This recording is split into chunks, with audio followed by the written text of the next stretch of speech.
This is my presentation, how we run multiple seven-figure businesses simultaneously without burning out. I have to warn you, that's probably the best part of the presentation is the title. It just sounds really good. So it's gonna go downhill from here, but that's all right. So it's actually so simple. Like to do what I've just shown you on the first screen is really simple. I'm gonna walk you through all the steps.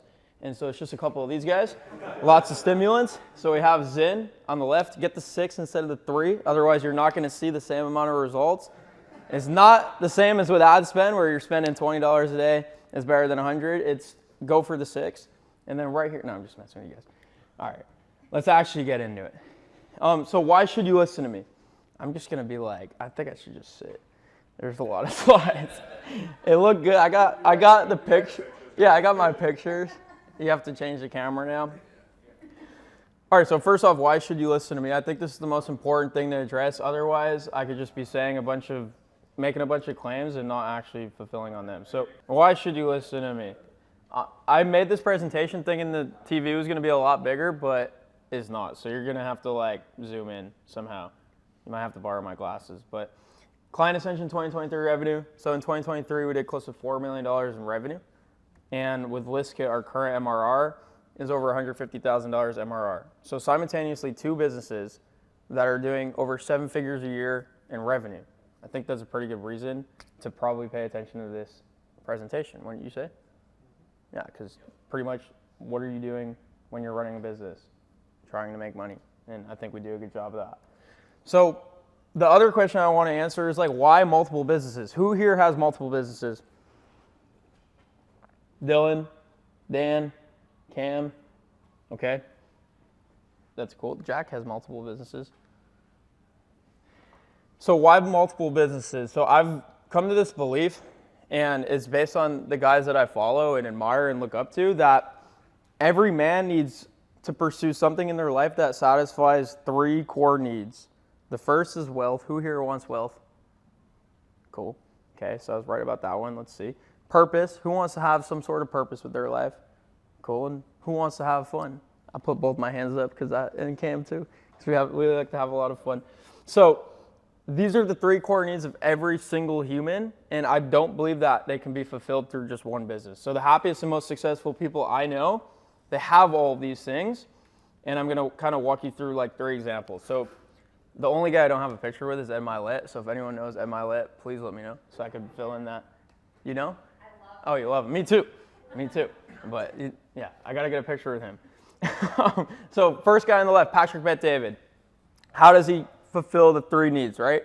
Wealth, he just sold his insurance business for 9 figures. So that's how he satisfies the first core need of building wealth. What was the second one? Purpose. How does he fulfill purpose? Through Valuetainment. It's his education company that he sets out to change the world by just renovating the education system, right? And then how does he have fun? You guys ever listen to the PBD podcast? Sounds like a lot of fun. So he fulfills 3 core needs in his life through 2 different businesses and a podcast, okay? Ed Milet, how did he get rich? Anyone know? Finances. Wealth management. That's not the most fun business to be in. Okay, so what does he do for fun? He also has a podcast. And then what does he do for fulfillment? Anyone hear of Arete Syndicate? Him and Andy Frisella? You guys know Andy Frisella, 75 Hard? So they both have coaching programs. So basically the model is a business that builds wealth. What business is that for us, if anyone had to guess? ListKit, because ListKit is going to have an exit that is going to make us wealthy. Yeah, exactly. Okay. Which one is for purpose? Client Ascension, right? Because we're helping past versions of ourselves, people who are running agencies and are stuck at whatever revenue level they're at, want to generate more leads. And then which one is for fun? Stick Talk Podcast. We have a lot of fun on that podcast. I'm sure you guys have seen in some of the episodes. And so we fulfill the 3 core needs through 3 different businesses. So is that making sense? Like to me, this makes a lot of sense, but to you, does that make sense? Okay, cool. All right, so how do you get there? Because by reading the room, only a couple of us have multiple businesses. And maybe even the one business you do have isn't even where you want it to be, right? Which, that's okay, that's where we all start. So how do you get there? So I was making this last night, and I thought it was funny. It just says, get in, loser, we're going to the next slide. That's all. So here's another warning. I think I'm funny. That's okay. I'm probably going to laugh at myself. You guys don't also have to laugh, but that's just how it goes. So first principle is people, right? You all know this. So again, this is not going to be really useful if you guys can't see it all, but I want to show you guys the Client Ascension org chart. Like, this is literally the organization chart for Client Ascension. And then I want to show you next the list kit org chart. It's on the next slide here, okay? And we can break this down. Who here has an org chart of what their business looks like with all the team members? Matt? Areeb? Somewhat? Okay. Okay, well, that's the thing. You don't really need an org chart with 2 people. So I could just break that real quick, kind of how the Client Ascension org chart looks like. But what's most important is at the top, you have myself, you have Christian, you have Dan, and Daniel. Those are like the founders or the owners or the managers, whatever you want to call them. And then under each of us are different team members and departments and managers of managers and direct reports. And so essentially what you want to look at when you're building out your org chart is who are your specific direct reports. So if you're looking at this, I don't know who can probably see. Adam's probably the closest. Like, who are my direct reports here? Lewis is a direct report. Cynthia is a direct report. And is it Keenan or is it Kenan is a direct report. Those guys? Yep. Andy's a direct report. Jaw's a direct report. Shen, Chris, and then Lucas at the top over there. All of them are a direct report. Okay. So I'm going to show you something too overall of like how to clean this thing up. And then over here on the right is Dan with his sales team, right? He's got Roy and Peter as direct reports. He's got Antoine and Evan as direct reports. And then he has Qasim as a direct report. So eventually what Dan is going to have to do is, instead of having 5 people directly reporting to him, he's going to have to consolidate and have just one person directly reporting to him, or one of the closers and then one of the setters. You see what happens as you consolidate and grow your org chart? And then who is Daniel's direct reports? Himself, exactly. So we're gonna get to that. So that is the Client Ascension org chart, right? So like, I'm more of the ops guy, that's why I have a lot of direct reports. Christian's got a direct report in Nile. Daniel doesn't have direct reports, and then Dan's got a couple guys on the sales side. And the other things that you don't see on a typical org chart are these things, these stars that bolt on each side. So on the right, you have 8-figure boardroom. That was a mastermind we invested in, Cole Gordon's mastermind, if you're familiar with him, for $68,000 a year. This is what most people leave off their org chart, is education, coaching, and consulting, which a lot of you guys could put Client Ascension on your org chart, right? And why do we do that? It's because you join Client Ascension to help you with exactly what this is, your business. And a lot of people don't really understand like that. You're literally hiring Client Ascension into your business to help consult you on business growth and what decisions to make in the business. And then on the left, we have Chamber. I put that closer to my side because Chamber really helps with like my part of the business, with operations, team, management. But that's Taylor Welch's mastermind, which is like, how much should we pay for that? $45,000 for the year? So like, we have this org chart, and then we have 2 coaching programs, one on each side, that we invested over $100,000 into for the year. So of course I'm going to put that on my org chart. It's like a full-time employee, right, in terms of cost. So is this making sense so far, like what the org chart looks like? And I guess for you guys, because you don't have the team to fill the org chart, really what you're trying to do is build out the top, which is you mostly. If you have co-founders, partners, other owners, they're going to be at the top as well. And then figure out who are the direct reports. So a really good example will be Adam, because right now you said you have a copywriter, Clavio Tech, and 2 designers. Okay, so you have 4 direct reports. Soon you're going to be able to turn that into 1 because you're going to bring in, what did you say, a project manager? Okay, so you see how that's starting to happen here? Like right now, I have a slide in here, I'm not sure which one it is, but we'll get to it. That kind of shows like the transformation. But same thing for ListKit. Again, at the top, it's myself, it's Christian, it's Daniel, Dan, and then we have a technical co-founder as well, Oliver. Yeah, bro, I have no fucking idea what's happening over there. It's just dev team. It's just like the Death Star. I just tried to make it look really scary. How many people is that? Bro, it's just one long thing. It's just like, it's like for your own imagination. It could be 3, it could be 300. Yeah. So same thing here. Again, the STAR is a coaching program that we invested into. That's why it's on the org chart. But same thing here. It's like I have direct reports. Christian has a couple of direct reports. Daniel, again, no direct reports. And then Dan has a bunch of direct reports on the sales side. And then Oliver's got the dev team that has direct reports. But like, I don't like to do sales and I don't understand how to do sales. So you see how far away in the org chart I am from sales altogether?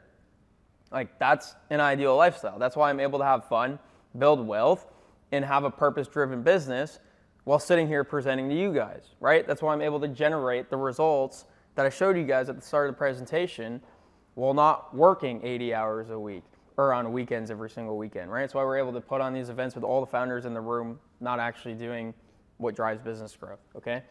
So who are you? This is like pick your poison type of thing. This is me and Daniel up there.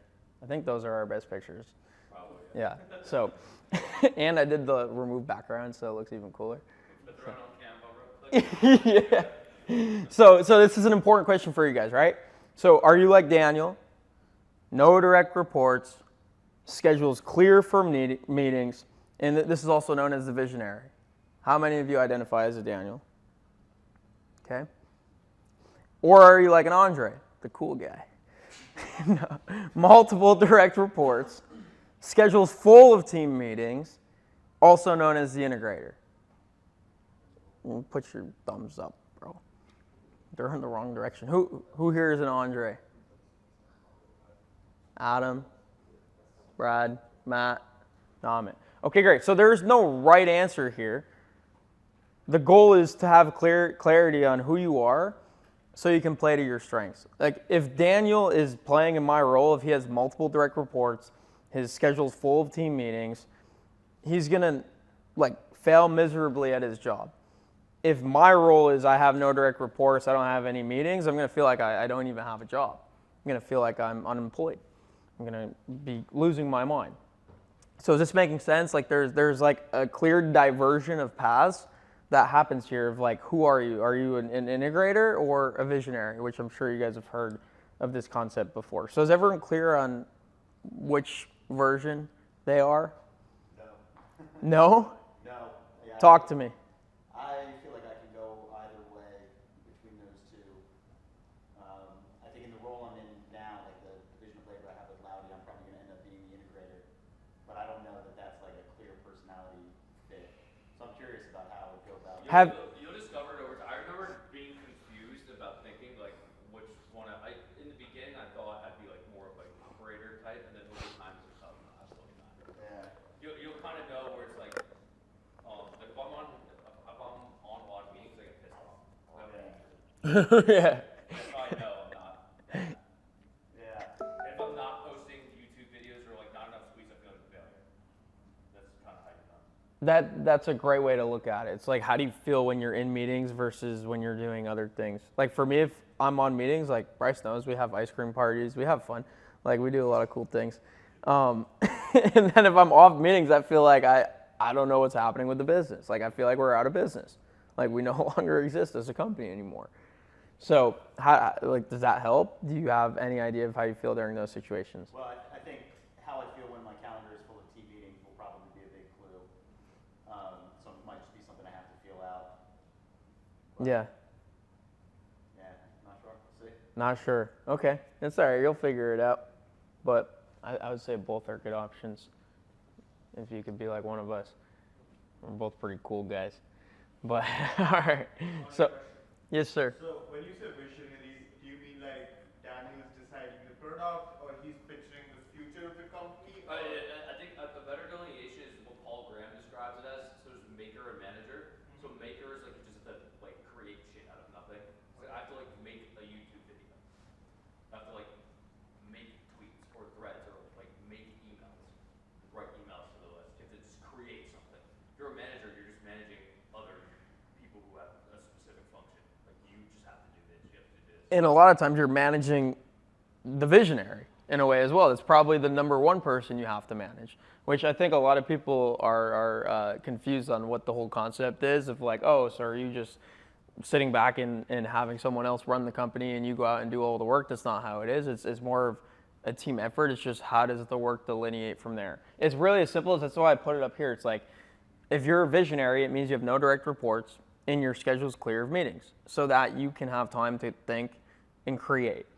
If you're an integrator, you have multiple direct reports, including the visionary, and your schedule's full of team meetings, okay? Does that make sense? Okay, cool. So again, there's no right answer to this question. You need both. And most successful businesses need to have a visionary and an integrator. And I don't really like those words. I think, Dan, you're at the Cole Gordon event and you kind of like shit on visionary integrator. And I like... It wasn't him, it was Ryan Dennis. Yeah, like I agree with that because I think it leads to like misconceptions, kind of like what Namit's question was. So I personally don't think I'm either myself. exactly, yeah, it's like Dan and Christian aren't on this screen, but Dan and Christian are both co-founders and partners and owners in all the businesses, and they're on the top of each org chart, right? So Yeah, I'm just the director of sales.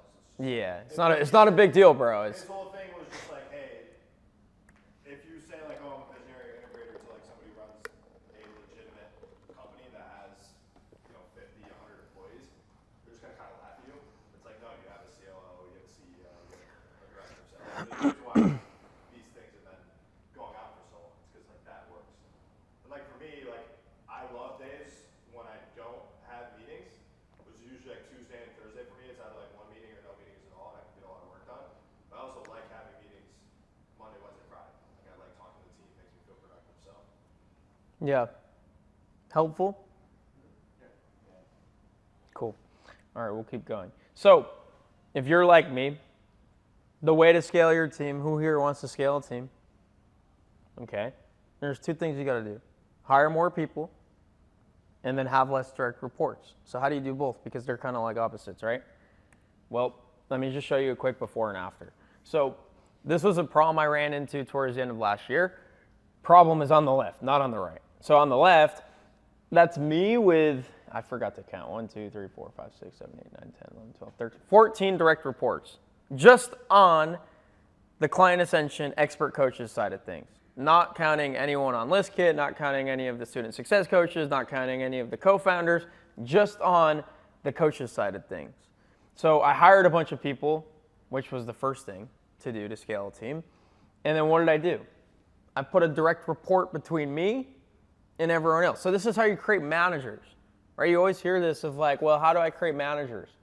Well, you hire a bunch of people in a singular role, and then you take someone from that role, or in Adam's case, someone from the outside, and you place them between you and that department, or you and that team. And so again, I love Adam's example because what Adam's org chart looks like right now is Adam, and then he's got some designers, he's got some copywriters, and he's got some Klaviyo tech. He's got multiple direct reports. So he nailed that first one of hiring more people, which is great. That's where you got to start. Now you're probably running around with your head cut off like, dude, like I can't like answer messages quick enough to each of these guys.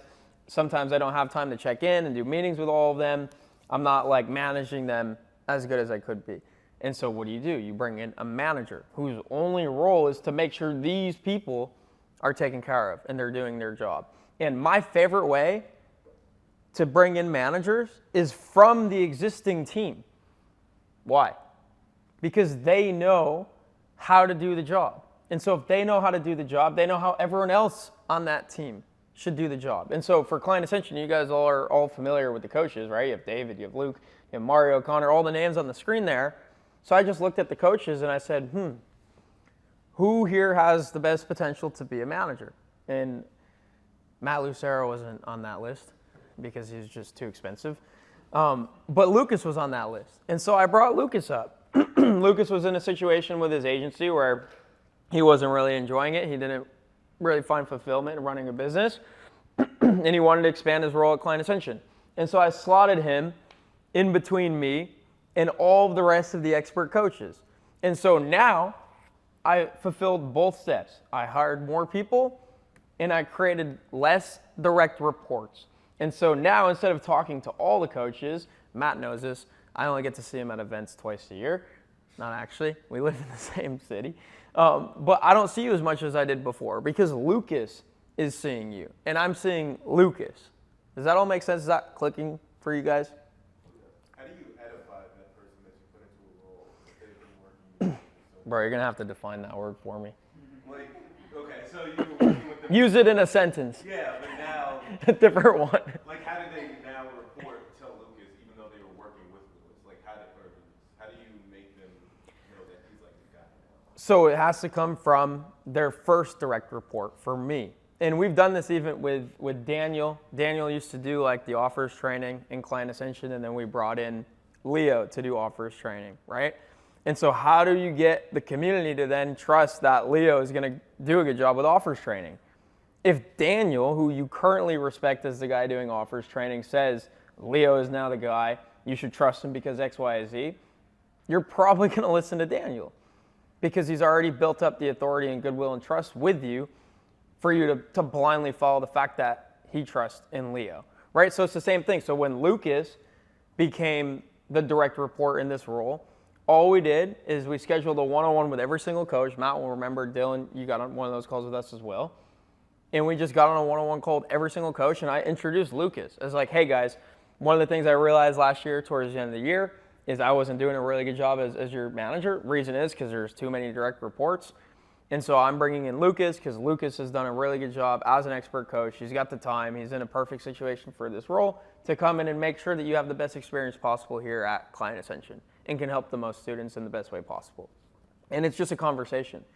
So there's work involved, but that 1 week of work where I was getting on one-on-ones with every single coach saved me getting on one-on-ones with every single coach for the rest of this year and for, forever essentially.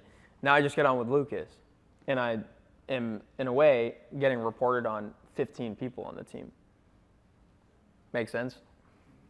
Does anyone have a situation currently where you have kind of what looks like on the left and want to try to get to something that looks like on the right? Other than Adam? Arib, what does your situation look like? So all the editors, social managers are all reporting to me. So it just kind of becomes very hectic. Of course. Yeah. So I don't have like a person in between who just takes that report. Okay. Or I haven't found somebody who can do that for me and just report to me directly. Because I still like kind of being involved in the process of Yeah, of course.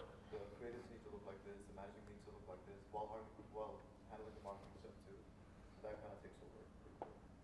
I got you, bro. So it kind of looks like this, right, where you have multiple departments. So what's important, and Adam, where you're going to get to as well, is you could just throw a direct report to manage everyone on your team currently, but eventually you're going to want to segment it by department. So you're going to want to have a head of copywriters, right, as a direct report. And then you're going to want to have a head of Klaviyo Tech that manages the team of Klaviyo technicians. You would have to be under them, if that makes sense. So like, I'll show you an example. So for expert coaches, it was like very obvious. I'm like, dude, like I can't meet with all these people. Like I'm doing a bad job as a manager, not because I'm a bad manager, but because I don't have the bandwidth. So it's kind of like one, a bandwidth thing, and then two, it's also a timing thing. If there's someone in that role that is performing the way you want them to, and there's at least 2 or 3 other people in that role that they can manage, that's when you make a decision to then bring someone in as a manager. So that gray spot over there, those are our student success coaches, who you guys all have a student success coach assigned to you in Client Ascension. Andy, Shen, Jod, and Chris. They've all been in that role for over a year. It's now time for me, instead of having all of them as a direct report, to have one of them as a direct report. So I've been managing the team of student success coaches myself for over a year. It's now time for me to manage the head of student success coaches and replace myself as the head of student success coaches. Does that make sense? Yeah, so like if you had 2 copywriters, one was obviously excelling, or he's been around longer. Yeah. It'd be cool to just have him manage the other copywriter and like copy chief him as well. Exactly. I think teams of 2 to 4 is most ideal. The expert coaches is not the best example because they're all very much part-time. Like they're not full-time. That's why you can manage so many of them. They don't really need as much time, attention, and care. But for any other role that's like full-time, I think if you can have like a pod of 2 to 3 people that is managed by one person, that's really what you're going for. So like same thing with Dan over on the sales side. He's got 2 closers. If he brings in another closer, he can then probably take either Roy or Peter into a sales manager role managing the existing closer and the new closer. Does that make sense? Yeah, so And so now, instead of Dan managing 3 closers and reviewing 3 salespeople's calls every single week, he's just hearing from one person. got it. Cool. Yeah, Andre, just curious, what do the colors represent? I just like colors. It just tells me that they're all different. Okay. That's all. Fair enough. Yeah, there's no representation. Different roles within the same team, I think. Yeah, it's just like, dude, I just picked a different color for each different role. So like all the gray ones are student success coaches. Yellow ones are like social media and PR. Green are fulfillment team on the agency side. Yellow, is that yellow? I'm kind of colorblind too, so that's like a terrible question for me. But those are closers, those are setters, that's a sales team coordinator. Blue is obviously co-founders and business owners. So that's kind of what they represent. It's just helping me to see like each of the different roles. Lucas is head of expert coaches, that's his color. The other 2 guys are like coaches, but to a higher degree because they do submissions. Like when you go to David, you submit a sales call for review. That's why they're different than the rest of the coaches on there. And then same thing over at ListKit. It's just, we have multiple people in different roles. So at ListKit, what's eventually going to happen is like, it's like a pop quiz. Where's the most opportunity now for us to consolidate and put in a manager so that we have less direct reports? Sales side. Dude, let these guys answer it. Pretend you didn't hear that. Who knows? Sales side. Yeah, you guys are so smart. Oh my God. This presentation must really be good. So on the sales side, right? Because Dan has well, not actually, but most of the people are on Dan's side. It's just because it's stacked. It looks like a lot more people, but it is a lot of people, right? So like one of the current sales guys, I think 4 is a great number for this. Once you have 4 people all in the role doing a good enough job, find the one that's excelling the most and slot them in as a manager, right? Because if you don't, what's going to happen? What's going to happen if you don't give an A player or a high-level employee the next thing to do? They're going to go somewhere else. They're going to get bored. They're going to get complacent. Their job performance is going to tank, and then eventually they're going to leave. So that's the thing to know with A players is you always have to give them the next opportunity, and this is how you identify where is the next opportunity for them to grow into, right? Because if Evan on the ListKit sales team is crushing it for months and months and months, and he's not getting any change in job role or any change in compensation or any change in responsibilities other than hopping on calls, hopping off calls, he's going to eventually go somewhere else. Okay, so this is important not just for you to spend less time managing less people, it's also important to keep those people around because otherwise they're going to go somewhere else. Like somewhere like ListKit or Client Ascension probably. Okay, so let's find out. So all this making sense so far? Like some of this stuff makes so much sense in my head and then I present it and people like on my coaching calls are like dumbfounded, like what is he saying? So that's why I ask a lot of questions in my presentations. Just got to make sure. Okay, so to me that was the hard part. This is kind of the easy part now. And so this is just operations. This is the second principle. And so for operations, you guys all know this. This is a business health audit template. We do the same thing in each of our businesses, okay? It's called a wildly important goal. Who here has a wildly important goal? Who's hit their wildly important goal, or at least one of them that they set? Matt, Adam, congrats. That's huge, bro. That's huge. Anyone else hit their wildly important goal yet? Okay, great. Something to still work towards. You guys replace yours with something new, I'm sure. Bro, okay, you got that action item. Write that down. Like, seriously, you always have to have a wildly important goal. Otherwise, you're going to get complacent. Okay? You have a new wildly important goal? All right, so wildly important goal, lag measures, lead measures. Everyone here has this set up for their business? Okay. So here's just some proof real quick. So this is Brandon Gadoris. This is one of my first business coaches ever. He was like a really good friend of mine. This was January 27, 2021. This is when I first found out about this system.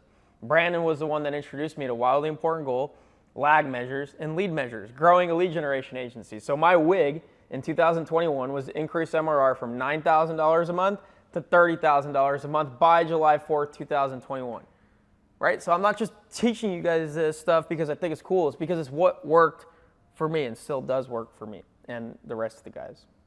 Okay, lead measures. Lead measures are kind of like goals and action items for the week. Starting conversations with 25 automated leads through LinkedIn or email. Just 25 a day. That was crazy back then. That's all you needed. Now it's like 2,500. 5 role plays a week with the team. That was one of the best things we used to do. Dan will remember that. Christian will remember that. We used to do role plays every single day to get better on the sales side. And then look at one piece of education a day. If Client Ascension existed, it'd be Client Ascension, but back then it was book, blog post, podcast, whatever we could find. Okay? And then to move the lead measures forward, we'd work on writing down objections and coming up with how we'd answer them, and then putting together this scorecard on a whiteboard so that we could see it every single day. So simple things, right? But I show this to you so that you can see that we actually teach things that we do and have worked for us. Okay, so this is the CEO dashboard. This is like where it gets really really nerdy. But the CEO dashboard is essentially your monthly objectives and then the weekly check-ins. So this is the secret behind how ListKit is now at $150,000 in MRR in less than a year, right? That's a software company that's at $150,000 in MRR. You know how software companies get valued, right? It's like 10x multiple on revenue. So like that is an enterprise that is worth so much money in less than a year because of a system like this, right? So this is CEO dashboard. This is literally the CEO dashboard we use for ListKit. You're all going to get this file so that you can look into it on your own. But the CEO dashboard is just taking your WIG, taking your lead measures, taking your lag measures, and inserting them into something that you can track. And so if we just go across the board, you do this every single month. So this is for April. And then you have each of the weeks. You have the actual target, the remainder that gets calculated based on the numbers you put in each week, the type of goal that it is, the status, whether it's green, yellow, or red, the owner who's in charge of reporting on that number and making that number true, and then the data source, where do you actually find the data on that. So it starts with general goals. Ours is really simple. It's total income that the business produces, the MRR of the business, and then what's in the bank account so we know where we're operating. And then we have targets. 200,000 is the target income for the month of April for ListKit. 150 or 165K MRR is the target for ListKit in April. Bank balance, we want to have at least $100,000 in the bank. And then you have your North Star. Your North Star are essentially, if you hit these things, then the general goals you set should all then also be hit, right? These are kind of like the inputs that lead to the outputs, which are the general goals. If we had to change the titles, it'd be outputs at the top and then inputs at the North Star. Is it making sense so far? So North Star, number of website visitors, new users, conversion rate, demos, setup offer closes specifically, churn rate, and then direct dials MRR. Okay, these are all the things that we're tracking. These are our North Star focuses for the month of April. Is this all making sense so far? And then it gets even crazier. We go into each department. So starting with marketing. These are all the things that we're tracking every single week in ListKit's marketing department. And you can see on the right who's the owner. Christian owns most of these. Daniel owns most of these. I own a couple of these. But it's number of email broadcasts that we're sending each month. Number of cold emails we're sending each month. Number of 50 free lead requests we're getting each month. Number of new YouTube videos we're posting each month. And then all of the stats on ads. Ad spend, cost per lead, cost per call, setup closes from ads, cost per acquisition, ROAS. So yesterday, just like you guys, is the first time I've ever seen inside a Facebook ads account. I have no idea what Daniel does to produce the results he does, but I see every single week how it's performing. And so does everyone else on the team. Okay? Is that all making sense so far?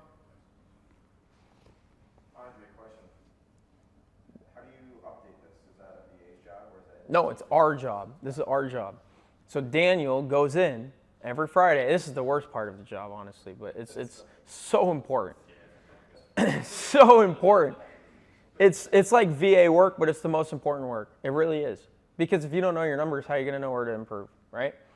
And then you put the status. The status is the most important part because I can look at my CEO dashboard right now, like the real CEO dashboard for ListKit, and know exactly where we need to focus in order to get back on track to hit the goals for the month, okay?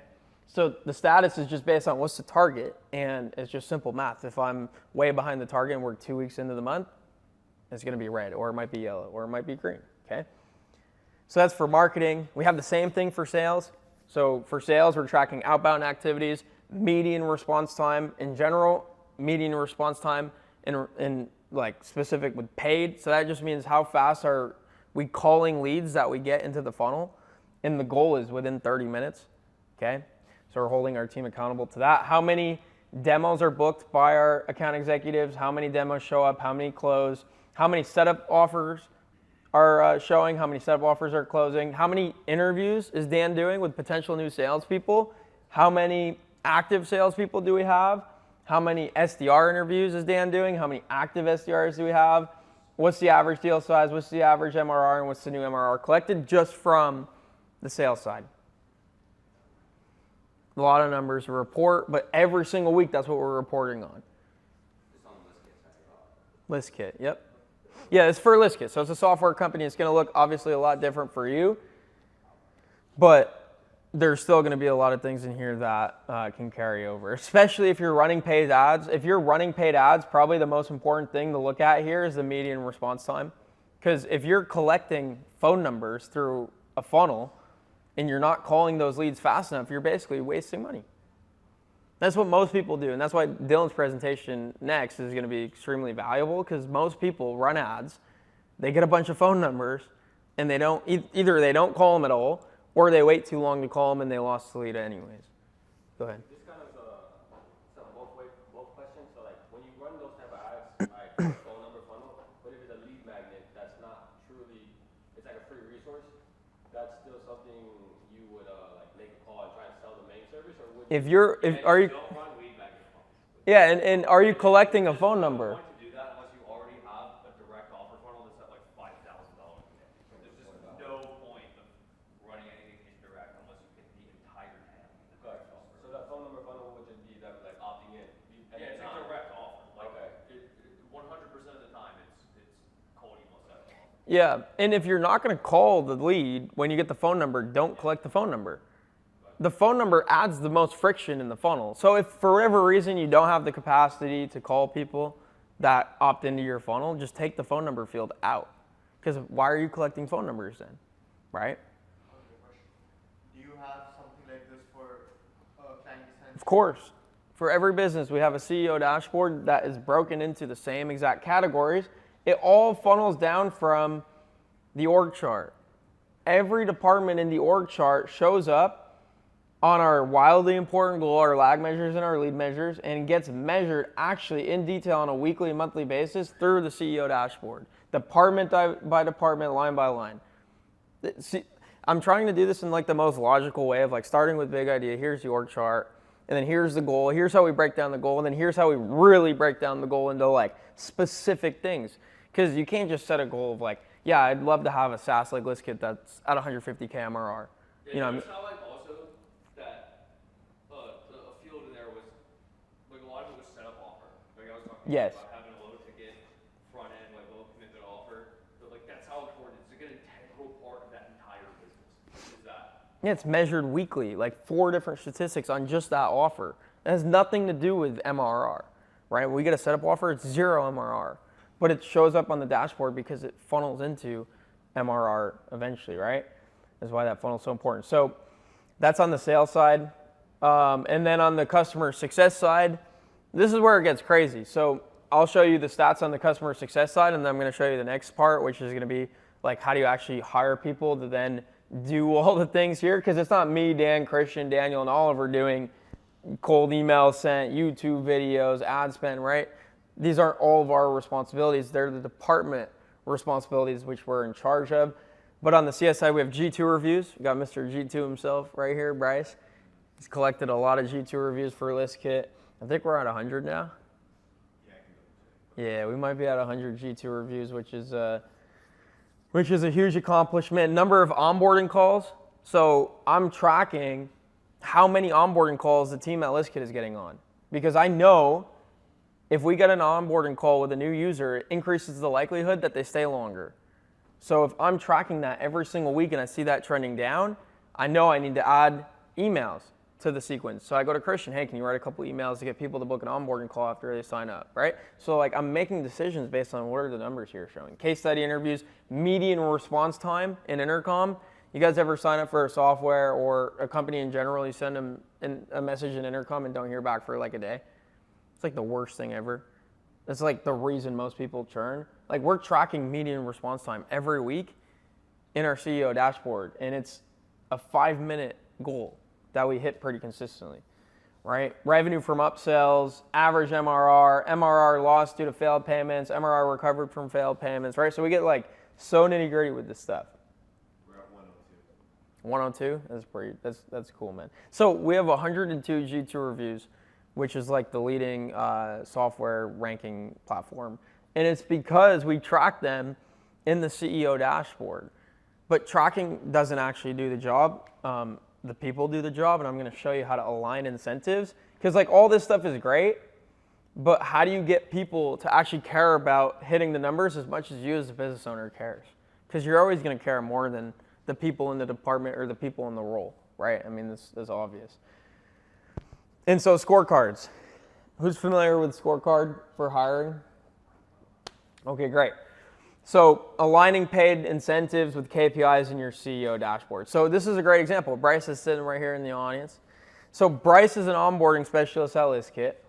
One of the metrics we track in the CEO dashboard, as I just showed you, are number of G2 reviews, right? 5-star G2 reviews.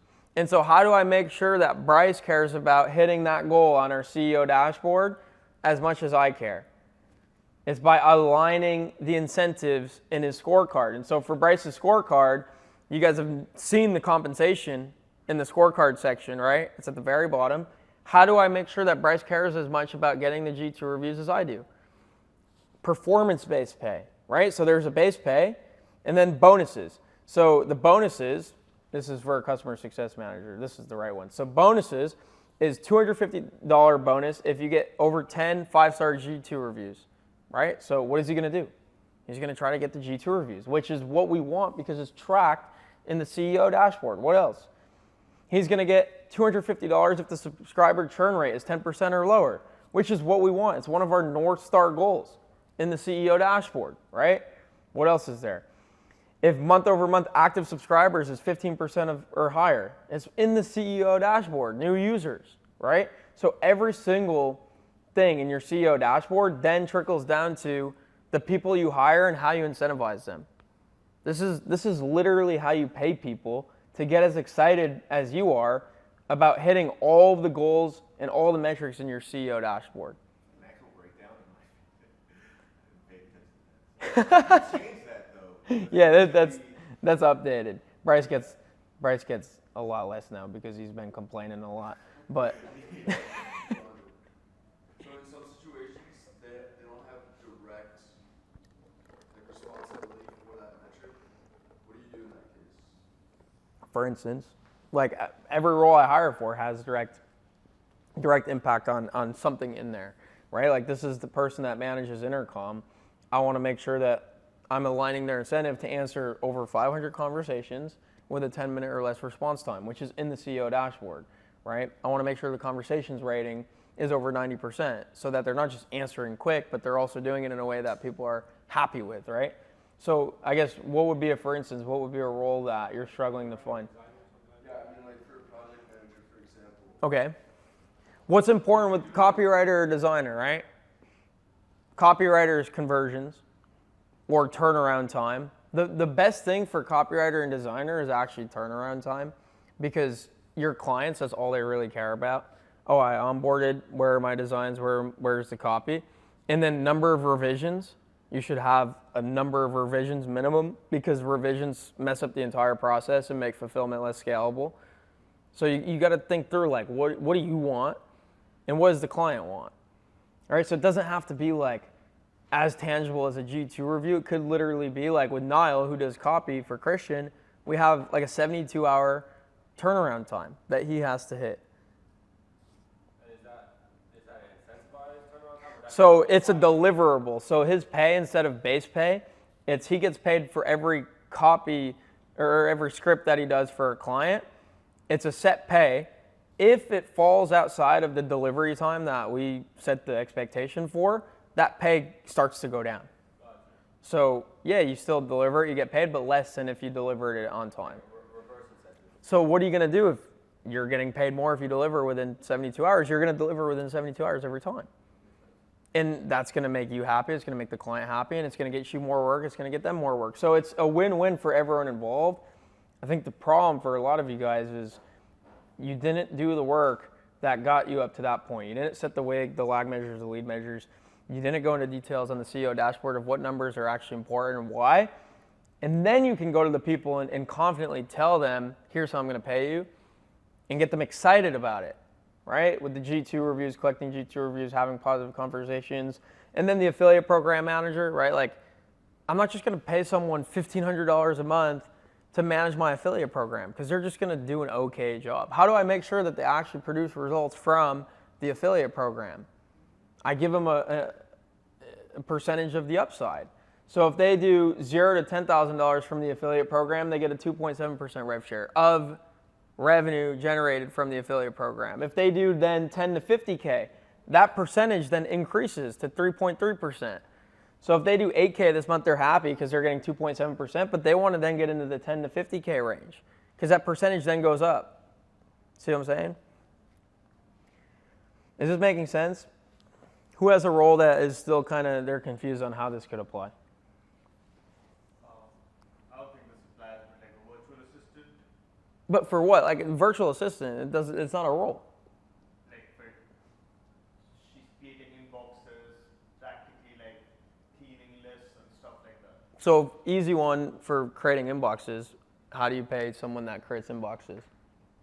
You do per inbox. Per I just do inbox. hourly, You do hourly? Why? because they're just like a general VA. They just do everything. Okay, see, I don't like to hire that way. I like to hire for specific deliverables. Otherwise, I'm not sure what I'm getting. So when I hire someone to set up my inboxes, I'm paying them per inbox that I set up. And I know the value of each inbox. And so that's how I set the rate. But like we don't have, like, do you see on our org chart a general VA? They don't exist. Everyone has such a specific role. Specific meaning I know exactly where it fits into the CEO dashboard with aligned incentives through the form of bonuses. There's no such thing as a general VA. What I'm trying to do is like a portion of the salary. Software don't give you like a small portion of the salary. It's like bonus. And starting of the month, I give them like 3 goals that they have to complete, and like that's their bonus structure. So if they hit all 3 goals, they get the bonus. Great, but I would also give them something for each goal. Because one of the mistakes I realized with this was a flawed compensation structure. Because I only gave a 250 bonus if they got over 10 G2 reviews. So if they're halfway through the month and they're not tracking for more than 10, they just stop because they're not going to hit it anyways. So I broke it down and said, if I'm paying 250 for over 10, why don't I just pay 25 for each G2 review and have them go crazy and get 20 or 30, right? I think Francois is at 20 this month. Yeah, he's at 20, I was at 21. Last month? Or you're at 21 this month? No, last month. This month, I think 14. So like before, I'm just saying get 10 and we're good. And then I changed it to like, see how many you can get. I'll pay you for every single one. Bryce gets 21. Our guy this month's already got 20. So you see how like it directly impacts performance. Directly impacts performance, the way you decide to pay someone. Andre, how about the dev team? Dude, don't ask me about the dev team. If you have any questions about the dev team, it just looks like this. Just, you have to go into the black hole to know about the dev team, and we don't like to go there. Okay, and so as far as you know, there's no particular performance. So they are measured by developer team success rate, which is tracked through, we use Linear, it's called. So basically when you submit tasks to the dev team to complete through something like Linear, there's a specific percentage success rate that's calculated based on like how quickly they respond to it, if the response is actually like code that goes into production and works. So that's calculated with a percentage, and if they hit a percentage, they get compensated for that. But devs are kind of like the gray area here, where it's like you just pay them hourly or the traditional way. Okay, cool. What else did I want to say here? So affiliate program manager, onboarding specialist, and this is pretty common because if you hire a sales role, you're paying them commission on deals closed.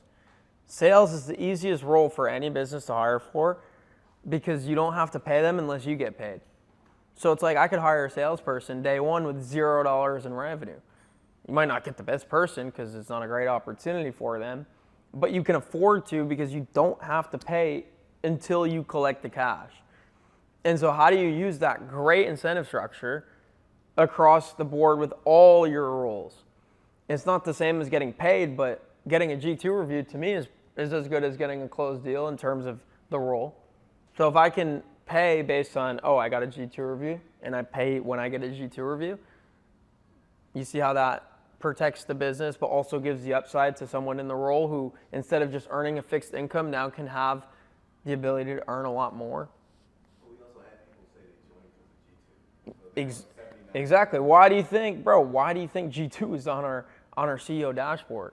I'm not just collecting G2 reviews to watch the numbers go up. It's because it's social proof. It's like, how many case studies do you have on your website? How do you go and get the case studies? Who's getting the case studies? All right? It's the same thing for Client Ascension. If I see that a student's getting results, Adam, how do you think I got you on a case study interview? You think I just like was looking at everything you're doing? I'm like, yo, this guy, I want to get him on my YouTube. Yeah, you messaged me. How do you think I got aware of the fact that I should have messaged you? Oh, the business health audit probably. And But like, who is in the role that would probably be responsible for that? Chris. So every single week when I meet with the student success coaches, I ask them because they get incentivized for getting case study interviews. If their student is qualified for a case study interview, they get paid for that. So like, what are they going to be doing? Looking for opportunities for case studies. So, and it's a great case study, right? You had amazing results and it's now on YouTube. But like Chris is incentivized to tell me about that because he now gets a bonus. Because one, he helped create the result for you. And two, he made it known to the rest of the world through getting you on a YouTube video with me. See? So it's not just like, it's like, I think Adam's doing good over here. Let me go message him. Dude, I don't have the capacity to think like that with all these things that are happening, and neither do any of you guys. Like, our day-to-days are so busy. Like, I'm not just thinking all of a sudden, like, who should I get on an interview here? Let me go look through the Wins channel. Let me, go do my own analysis. No, there's someone responsible for that.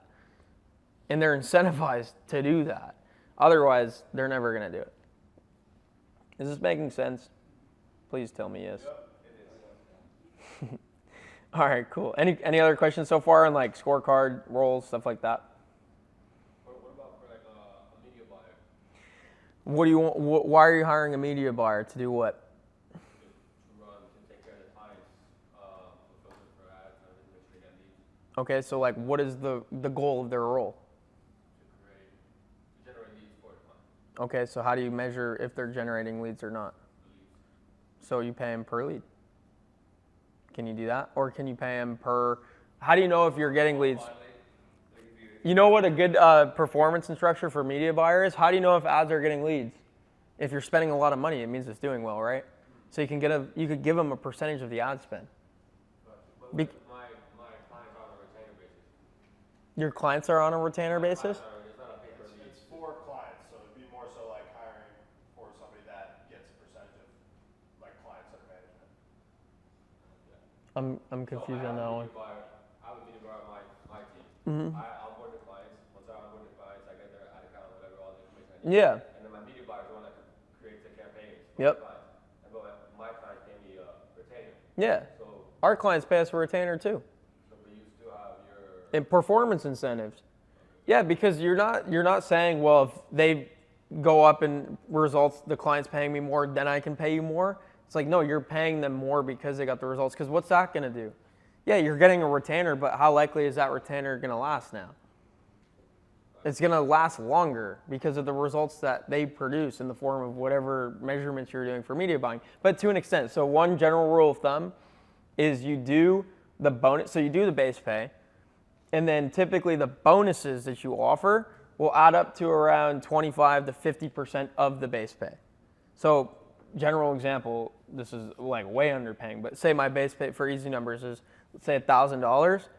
I would want bonuses that add up anywhere from $250 to $500 in bonuses. So it's not like you're going to pay them like thousands and thousands of dollars because they're hitting all these goals. It's controlled to an extent. But like that's a 25 to 50% bonus every single month that they could be earning. Because the traditional way to do a bonus structure is like, I'll just do a 20% or 10% bonus quarterly for no reason, just because that's what is expected, is to give people a bonus every quarter. And then what happens when you give them a bonus every quarter and they don't change the way they perform in the role? Like, you can no longer afford that person and you end up having to replace them. So you're doing both of yourselves a disservice because you can't maintain what you just created, and they're not going to change the way they're performing. Your clients don't get the added incentive either of a better performing team member. Do you have an idea of how I can set a performance structure for content manager? Content manager? What are the KPIs? Like, what are you measuring for?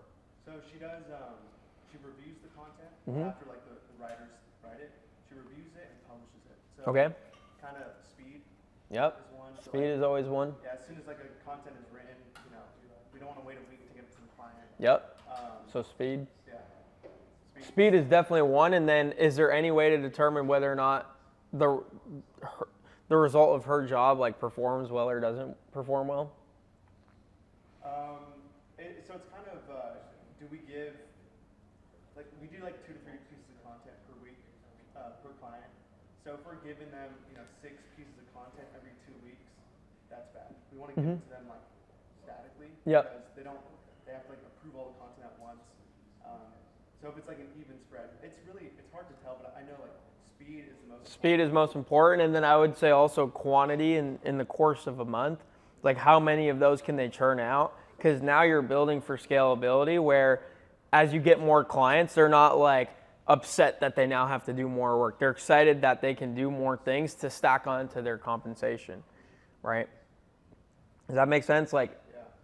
that's why G2 reviews are so important, because like if we get more users, yeah, it's more work as an onboarding specialist, but it's more opportunities to get G2 reviews, which you then get paid for.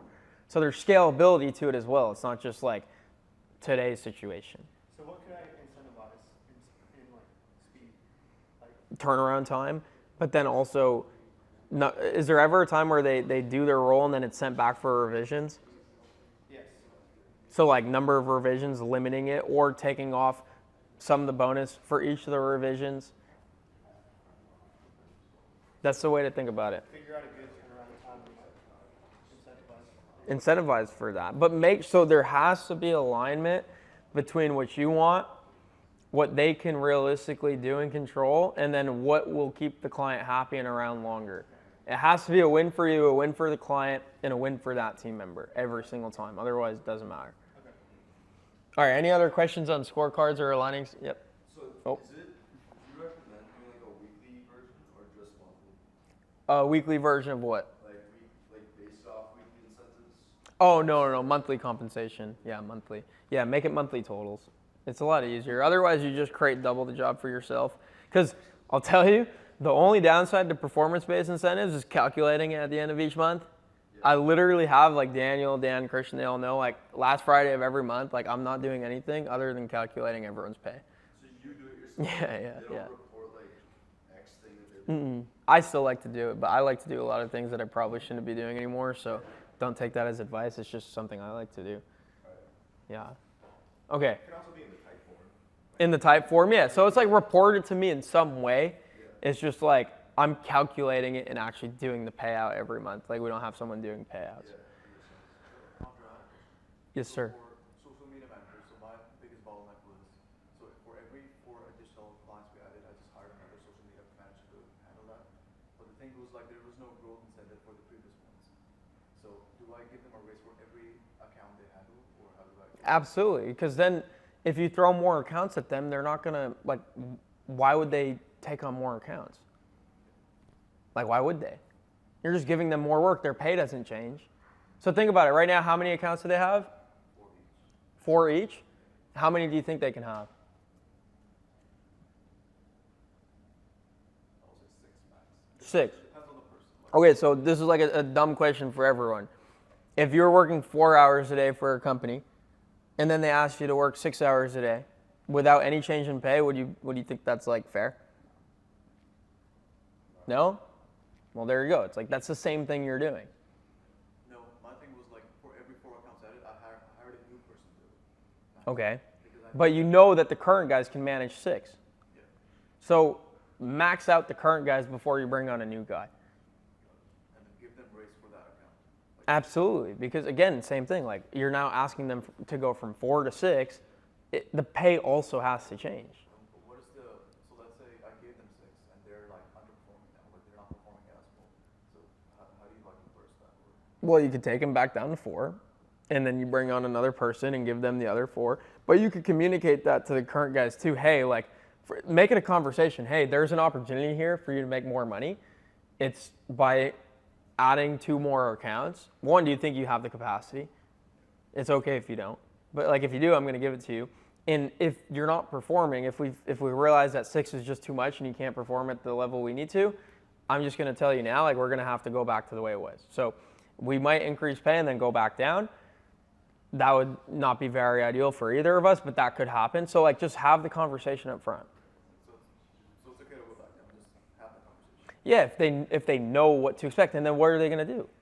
If you have that conversation up front, what are they going to do? They're going to do everything they can to perform to whatever level they need to keep that new pay and that new capacity. I've been going, I think, for an hour now, so I'm just going to breeze through the rest of the presentation. I'm going to talk a little bit about like Donald Trump on here too, so that's going to be exciting. And then I have a Bible verse, so it's about to get crazy towards the end. In a weird way, but I think it'll be valuable, and hopefully you guys have some things to take away. So anyways, meeting cadence, this is super important. So first off, we do 2 times weekly meetings between the founders. So myself, Dan, Christian, and Daniel, we meet on Mondays to set goals for the week. How do we set goals? We look at all the red areas in the scorecard or the dashboard to see where are we behind. And where do we need to add reinforcements in the form of action items and goals? Really easy. And then on Friday, we review progress in the CEO dashboard. Where are we at? What are the numbers? How does this all break down? Why is this happening? How do we improve? Who's responsible? What do we need to change? Okay? So we're doing 2 times weekly meetings with the co-founders. And then for your direct reports, you should do a weekly meeting one-on-one. And then you should do a weekly team meeting with all of the people from that department. So, for instance, I manage all of the student success coaches. I meet with them one-on-one every single week. So 4 one-on-ones, Jod, Chris, Shenny, Andy. And then we meet as an overall team once a week, all together discussing takeaways and action items and learnings and lessons. Okay, so that's the meeting cadence. Super important that you guys are meeting at least one-on-one once a week with all your direct reports, and then as a team, because if I'm just meeting with Chris and I'm not having Chris also then hear from Andy, Shen, and Jod, it's not a team at that point. It's just very much isolated, and they're not going to get all the learnings, right? A lot of times I just do a team meeting with all the student success coaches. I don't even talk. They're just talking amongst themselves, sharing like, oh, what's happening here? Oh, this is happening. Oh, actually, I solved that by doing this, because they're all so in it that they can share with each other what's working and what's not. I can tell this is getting pretty boring, so I just got to race to the Trump slide. We're almost there. Meeting cadence, this is kind of like a bonus. So, I mean, I think everyone knows this, but most meetings are a total waste of time and go for way too long. And so what I do with my team is I have them fill out a pre-meeting type form. And so I just want to show you this real quick because I think this is one of the more valuable things we do. So on type form, literally this is for student success coaches. I'll give you guys this link too so you can go through it on your own. But like, I just think it's important you guys see how we do this. So every single week before I meet with the student success coaches, I send them this form. This is the only thing I really want you guys to look at, is before they even go into the form, I remind them of their objectives that are tracked on the CEO dashboard. Because you can't just set an objective and expect someone to remember it or care about it unless you're constantly reminding them of what it is. If you don't see the goal often enough, you're going to forget it and you're not going to hit it. And so every week when I meet with student success coaches, they see this before anything else. And it says, the objectives for 2024, convert at least 50% of students onto a back-end offer, produce at least 1 testimonial from every 30 students, like I was just telling you, and produce 1 referral from every 10 students. Who's been asked, hey, do you know anyone that wants to join the program? So much. It's because of this, bro. He would never do that on his own. There's no incentive to. And he would forget to because of all the other things that are going on throughout the week. But it's because he sees this, and then he has to tell me, one, I understand the mission. I make it like sound badass and cool. And then you put in your name, you put in the date, whatever. Hold on, let me get to the good stuff. How many students are in the program? Oh, come on. I'll send you guys this so you can see it. But like, how many referral closes did he generate this week? If I'm Chris or any of the student success coaches, dude, I don't want to show up empty-handed every single week. Maybe a couple weeks I fill this out, no one. That fourth time I go to fill it out, after seeing what the objective was on the first screen, I'm like, dude, like, hold on, before I fill this out, let me message a couple more guys and see if they got something for me before I submit this to Andre. That's literally what they're doing. They're incentivized for that. It's not just that they're doing that on their own thinking. Okay? So we got that. I gotta go back to the presentation right here. Okay. So those are meeting cadences.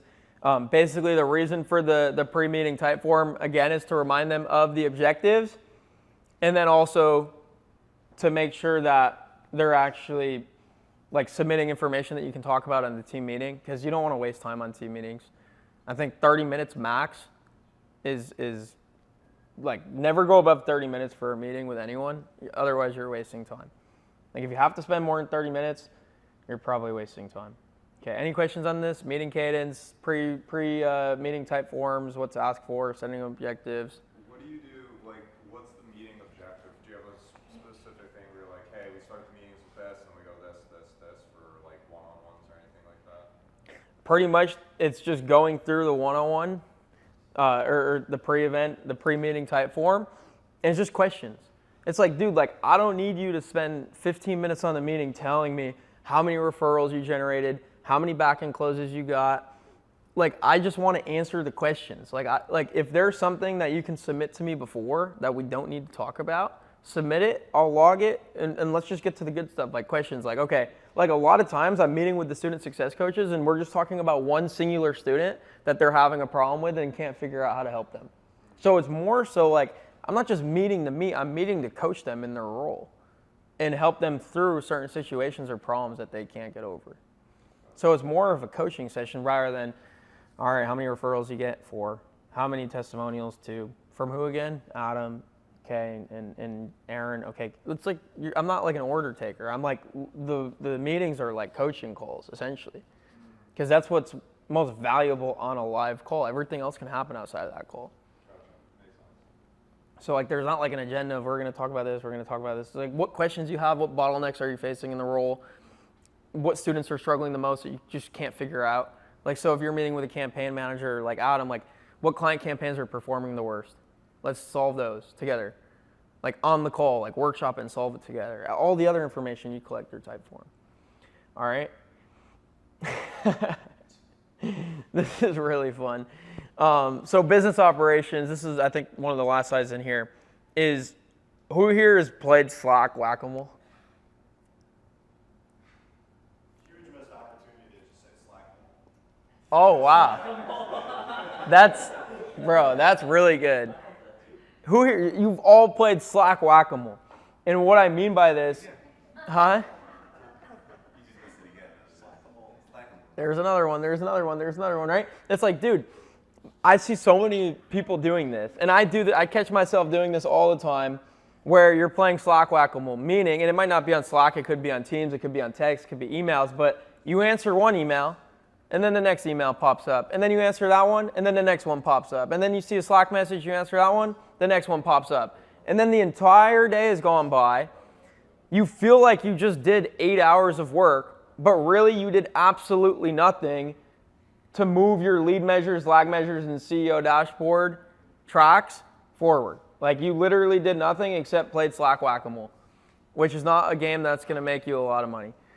And so with Slack, it's really simple. Like, blackout times where you're going to actually be responsive to your team, and then always prioritize responding to your teammates first and then your clients. This is a really like difficult pattern to break out of because you're so used to just having clients and not team members.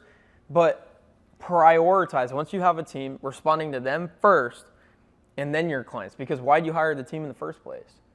To then go out and take care of your clients. So if you're taking care of the clients and then you respond to your team, you just did the work for them. Okay, so like this is really important. So like literally what I do to help myself with this is I'll put the team in a section in Slack at the top.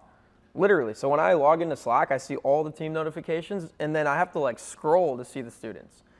And this is just there to help me make sure I'm focused on the team first and then the students and the clients. And it's not because I don't care about the clients, it's because I know that the team is there to take care of the clients.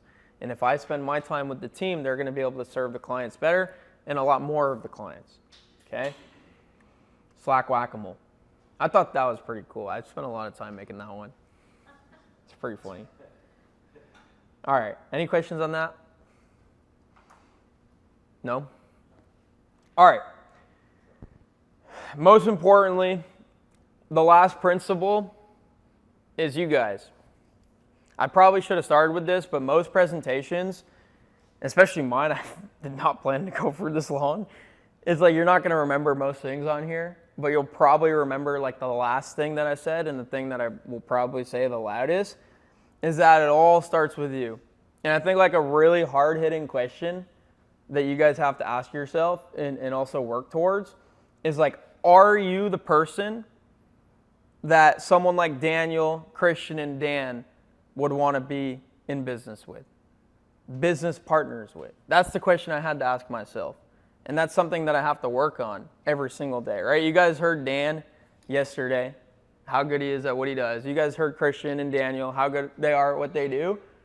I have to ask myself, am I doing what I need to be doing to be worthy of being in business with those guys? And a lot of you guys, probably your answer to that question is not right now. And that's okay. That's where we all started. But that is the biggest, most highest leverage thing that you can work on is yourself. And it doesn't even have to be in the form of business partners or co-founders. It's more so in the form of A players, like Bryce and like Dylan. Like Dylan runs his own business, and Matt, you guys run your own business, but you guys want to work with us because it's not just Client Ascension is cool, it's also something to do with us. And so the third most important principle is you, and then this is where Donald Trump comes in. It's just him pointing. It's nothing to do with politics. I thought that was funny, but it all starts with you. He's supposed to be pointing at you, but all of them seem to be pointing at me. But yeah, except that one is pointing at Adam, I think. But anyways, it all starts with you, right? So like, you want to hire an A player? Be an A player. Like, these aren't just like fun things to say. Like, it actually matters. Because an A player, like Daniel, is not going to partner with someone that's not at his caliber in something that the business requires, like operations. He's not just going to partner with anyone, right? And Christian's not just going to partner with anyone in business. And Dan's not just going to partner with anyone in business. And so, like, same thing. This applies to everything. We can talk about this all day long, but, like, you want your team to arrive to work early and leave late? You have to arrive early and leave late. So it all starts with you and what you do as the business owner, as the business leader. And if you're not setting the right example, you can't go around expecting everyone else to then go on and do what you want them to do. You're going to be a fraud, and they're going to go work with someone that can actually back up what they're actually asking their team to do. Is this making sense? Is this like hitting hard enough? All right, cool. I'm going to wrap it up. The steps from here are simple, and they're actually biblical. So I'm gonna show you that. So, and I learned this from Myron Golden, but like the formula here is it's cool how like all this kind of piles into each other towards the end. The steps are really simple. It's be. You first have to be the person, like we just talked about. You have to be an A player. You have to be someone worthy of having someone like Daniel, Christian, and Dan as your business partners, and guys like Dylan and Matt on your team, right? So you have to be, before anything else, you have to be. Then you go out and do. You follow all the steps and the guides and the dashboards and the scorecards and the WIGs and the lag measures and the lead measures. Then you go out and do. And then the best part is you can have whatever you want. The MRR, the revenue, the business partners, the fun, the wealth, the purpose, all the things we talked about in the beginning. That is the success formula. And how do I know this works? Because it's in the Bible. And I'm going to show you exactly where. And this is, again, credit to Myron Golden. This is where I learned it from. But this is from Genesis. So it says, then God blessed them, and God said to them, be fruitful, multiply, fill the earth and subdue it, and then finally, have dominion over the fish of the sea, over the birds of the air, and over every living thing that moves on the earth. So be fruitful in who you are as an A player, as a leader, as a business owner, as someone that invests in themselves in programs like Client Ascension, in events, getting in rooms like this here today. You're already doing that part by being fruitful. And then do the work, right? Implement the CEO dashboard. Implement the WIGs, the lag measures, the lead measures. Implement the scorecards. And then have dominion over your business, over your growth, over your revenue, over your family, over your friends, your peers. And that's it. So what questions do you guys have for me? That was long. That was long. That was long. All right. Bro, right? Oh my God. Let's share that CEO dashboard template. Yeah, only $197. I'll put it behind. We gotta liquidate, bro. I got you guys. I got a question. How do you, when you're promoting a team leader, balance like, hey, this person's really good at the role versus I think this person would be like a better leader and manager? Oh yeah, that's so important. So like, that's a great question. So there's a difference between someone that can manage people and then someone that can do the role really well. And so a lot of it's testing. So like I had to do this a lot with Lucas. And like Lucas at first, he's just really good as an expert coach, but like he really struggled as a manager at first. And so like that changed. I think it can change. I think you as a manager have also the responsibility to coach someone on how to manage, because it is such like a change in the role. Just because they have the skill set doesn't mean they're gonna then be able to manage people. So I think your role as the ultimate manager is to then like train people on how to manage the same way that you did. But also it's more so like you'll know after putting them in the role whether or not they can manage. A manager is like, look at me as a manager, for instance, like I'm very organized. I like to do meetings. I like to talk to people. I measure things. So it's a type of personality as well. Like if they can't even manage their numbers, for example, one of the best ones is like, are they filling out their type form? Yeah. Bro, if they're not filling out their type form, they're probably performing at a high level, right? We've had that with guys on the sales team, but they don't care about like the small details that a manager actually needs to care about, okay? So it's like looking for those small hints, like are they all over the place or are they really well organized?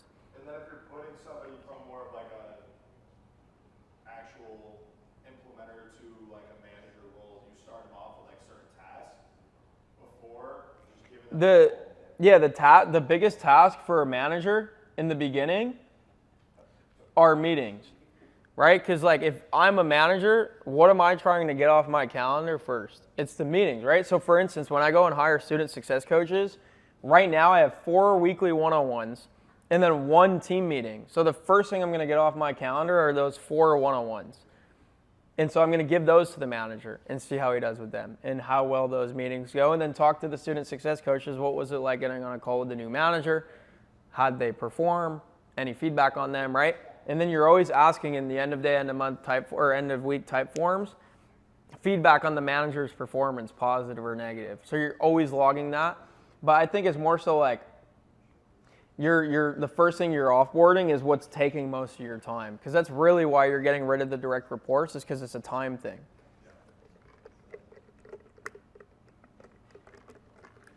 When you're hiring new employees for CA, are you screening out, I know it doesn't qualify for the coaches, but are you kind of screening out entrepreneurial qualities? Because you guys are so good at teaching business, like how do you expect to keep people employed in your business and not? How do you think an entrepreneur responds to something like that? What does that incentive structure remind you of? The incentive structure of a business. Yeah. So I learned this from Patrick Bet-David, but when you create something that you want other A players and especially entrepreneurial types to be a part of and really care about, first you have to cast a wide enough vision that their own vision can fit within yours, right? Like for example, Matt has a vision to be the go-to cold email expert in our space. Ours is to provide all of the experts in our space to all the people that need them, so his vision fits within our bigger vision. And then you have to align pay with performance, the same way they go into business to align their performance with the pay, right? It's all in the performance structure. I think this is like probably the most action-oriented part of the presentation is when you come up with compensation to attract entrepreneurial people. If that's what you're looking to attract, you outline pay like that. And then in terms of like capacity, like Matt is running his own business. Like he doesn't have capacity to be full-time at Client Ascension. And so how do I get the most value out of someone like Matt for the short time that he has at Client Ascension? You put him on coaching calls, you put him in Slack, you get him at events, right? So figure out what are those top tasks that an entrepreneurial type person could actually focus their time on. So you don't just like, oh, here's the scorecard for this role, go find someone. It's like when you're hiring entrepreneurial types, you find them and then you create the role for them, which is kind of opposite. Also, people in your organization who aren't that way, like maybe an appointment setter. Appointment setter kind of has to be entrepreneurial because they're running up a score. Right? Like they get paid for the appointments that they set, or maybe the appointments that they set that close. And Dylan's going to do a whole presentation. I don't even know if we have time for your presentation, bro. I'm sorry. I think it's over. But but no, Dylan will do a whole presentation on setters. And not everyone has to be entrepreneurial, but almost every A player I've ever come across gets excited and works harder towards the goals that actually matter to the business when you outline them this way, as opposed to just base pay with a 10% bonus every quarter. It doesn't excite anyone, and maybe it excites them, but it doesn't lead to performance here. And if it doesn't lead to performance there, you're not going to be able to maintain that person in that role anyways. So who cares? That's the way I look at it. It's like everyone has to win, otherwise someone is just winning in the short term, and although it feels good in the moment, it never lasts. All of our student success coaches have been with us for over a year. Our setter has been with us for over 2 years. That might be a record, Dylan. I don't know how long setters stay at businesses typically. In that role, I think that's close to a record for sure. Close to a record. So like I think our impressive thing here is how long people have stayed and how much this does not change. And it's because of everything we just walked through. If I just did like regular pay, it's not that those guys would want to leave necessarily, it's that we wouldn't be able to keep them around and stay in business. So all of this really has to work together, otherwise none of it works at all. I'll do one more question, then we're going to do a bunch of Q&A with everyone that came up and presented, but obviously Dylan's got a presentation as well before that. But one more question. Was someone over here? I was going to say Patrick Bet-David calls them entrepreneurs. Entrepreneurs, exactly. So it's just entrepreneurs within or inside of an organization. Mm-hmm. Yeah, and again, like if entrepreneurs thrive on new responsibilities and new challenges and problems to solve, so if I just keep someone in a role and just give them a slight bonus every couple of months, they're going to go find another role. They're going to get bored. They're going to start tanking their performance because they don't care as much as they did in the beginning. So there always has to be some form of novelty and newness within the role and the experience. Gotcha. Yeah, just in my industry, like It's so tough. Fear, I guess, among firm owners. Like you hire somebody in your firm, they get real close to the clients, they walk with the clients. Yeah, I see that. But if you know that's going to happen, like I know, how many clients have you signed from Client Ascension? 40% of my clients are It might vary by industry and types of businesses, but for me, like I know I'm in a business and we're in a situation where there's enough to go around for everyone and then some.